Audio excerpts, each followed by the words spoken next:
मेरे प्यारों, प्रभु यीशु मसीह के नाम से मैं आपको अभिवादन करता हूं। परमेश्वर की ओर से आपको आशीष और शांति मिलने पाए। क्या आज आप भले चंगे के साथ हैं या कुछ समस्या है, आंसू के साथ है? बिल्कुल नहीं डरना। पहले इस स्थान पर ध्यान दीजिएगा। छोटे छोटे नावों को आप देख सकते हैं ना।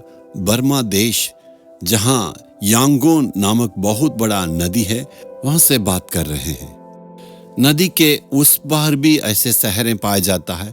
वहां आप देख रहे ना, उसका नाम डल्ला कहते हैं। उस शहर में बहुत तमिल बोलने वाले हैं। यहाँ बहुत बड़ा शहर है। इस मेन शहर में भी बहुत सारे तमिल लोग रहते हैं। उनके द्वारा बहुत रेस्टोरेंट भी चलाया जाता है। इस देश के लोग और तमिल भाषा बोलने वाले एक साथ रहते हैं, बहुत ही साल से रहते हैं। कभी भी इनकी भाषा को लेके और कुछ बातों के लेके लड़ाई झगड़ा नहीं है, एक साथ रहते हैं। हमारे सारे सभाओं में बर्मा भाषा बोलने वाला, तमिल भाषा बोलने वाला आए हैं। सारे सभा में बर्मी भाषा में हमने अनुवाद किया। यहाँ के लोग पूरे मन से तमिल भाषा को सुनने के लिए चाहते हैं। हमारे सभा में बहुत सारे हिंदू लोग भी आए थे। 10 साल के पहले जैसे मैं यहाँ पर आया था प्रचार करने के लिए, मेरे सभाओं में बहुत सारे तमिल बोलने वाले हिंदू लोग आए। कारण क्या था मालूम है? हमारा देश से इतना दूर से यहाँ पर अपनी भाषा में लोग बोलने के लिए आए हैं, इसलिए उस वचन को सुनने के लिए बहुत सारे हिंदू लोग भी उस मीटिंग में आए। बहुत सुंदर ढंग से वे तमिल बोलते हैं, एक साथ रहते हैं, बहुत ही शांतिपूर्व यहाँ पर रहते हैं। लोगों के बीच में कोई भी समस्या नहीं है।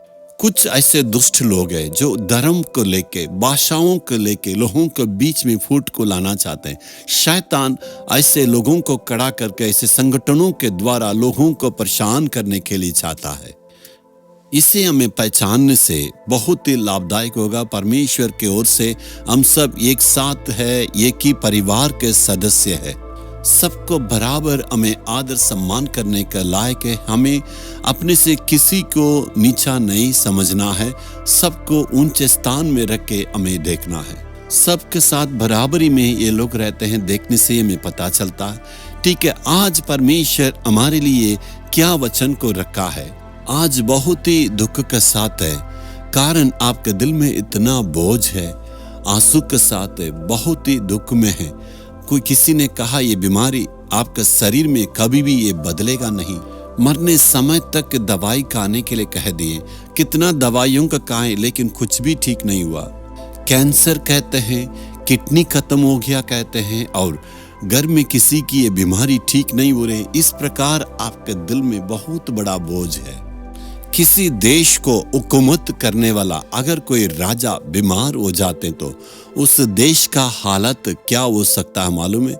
उस देश के रहने वाला सारे बड़े बड़े चिकित्सा करने वाले डॉक्टरों को बुलाएंगे और उस राजा के लिए ट्रीटमेंट करेंगे। देश का कोई राजनीति नेता बीमार होने से पूरे देश में अच्छे डॉक्टरों को लाके किसी न किसी ढंग से बचाने के लिए चाहते हैं। एक राजा है, उसका नाम है एजेकिया। वो जब बीमार में पड़ा था, बहुत ही परेशान था। लोग कहते हैं उन दिनों का वो बीमारी था कैंसर जैसे कहते हैं। बहुत सारे डॉक्टरों को लाए और कुछ भी इलाज किए तो वहाँ पर कोई लाभ नहीं हुआ। जैसे उनको पता चला ये बीमारी ठीक नहीं होगा तो राजा ने बहुत ही बोझ के साथ, उनका मन टूटा, बहुत ही जोर से चिल्ला के उन्होंने रोया।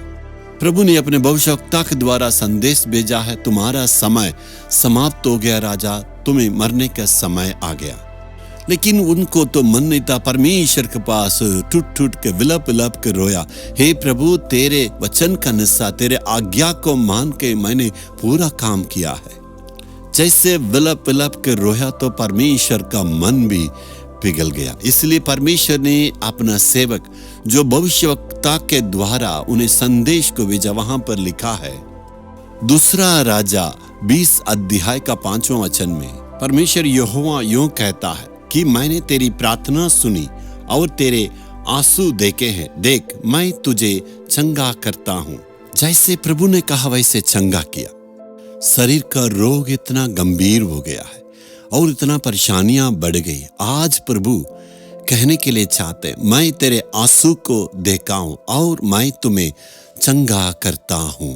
परमेश्वर ने उनके आंसुओं को देखा और उनकी प्रार्थना को सुन के 15 साल उनके आयु में बढ़ाया। ये सच्ची घटना बाइबल में लिखी हुई है। आप मृत्यु की दशा में है ना, आपके परिवार में कोई ऐसे बहुत बड़ा भारी बीमारी में है, हो सकता है सब कुछ खत्म हो गया सोच रहे हैं ना। आपके आंसुओं को देखने से परमेश्वर का मन पिघलता, जैसे बच्चे की रोने की आवाज सुन के माँ का मन पिघल जाता है। जैसे आप विनती करते हैं, प्रभु तू मुझे क्षमा कर और मेरे रोगों को चंगा करे, परमेश्वर हम पर दया करके चंगा करता है। प्रभु कहता है, मैं तेरे आंसुओं को देखा हूं, तेरे विनती को मैं सुना, जरूर तुम पर दया करूंगा और सारे रोगों को चंगा करूंगा।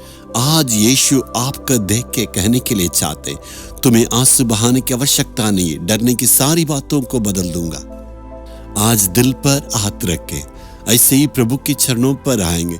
हे प्रभु, सारे लोग ने मुझे त्याग दिया, ये सारे लोग कहते हैं कुछ भी नहीं हो सकता, मेरे दिल की घायल को तू दूर करना है, मेरे दिल में तू तसल्ली देना है, मेरे परिवार के सारे दुखों को तू बदलना है, मेरे परिवार में जरूर एक अद्भुत काम करना है। हे प्रभु जी, आज जो कोई प्रार्थना करते, इस बेटा को, इस बेटी पर ध्यान दे, आज ही इनकी प्रार्थना को उत्तर देना है, इनकी विनती को सुनना है। प्रभु जिस बातों में विनती की अद्भुत काम करे, आज वो अद्भुत काम होने पाए, यीशु के नाम में आमीन आमीन। Jesus redeem Hindi YouTube channel को सब्सक्राइब करें। सब्सक्राइब बटन पर क्लिक करें और बेल आइकन को भी क्लिक करके हर दिन की नई कार्यक्रमों की जानकारी प्राप्त करें।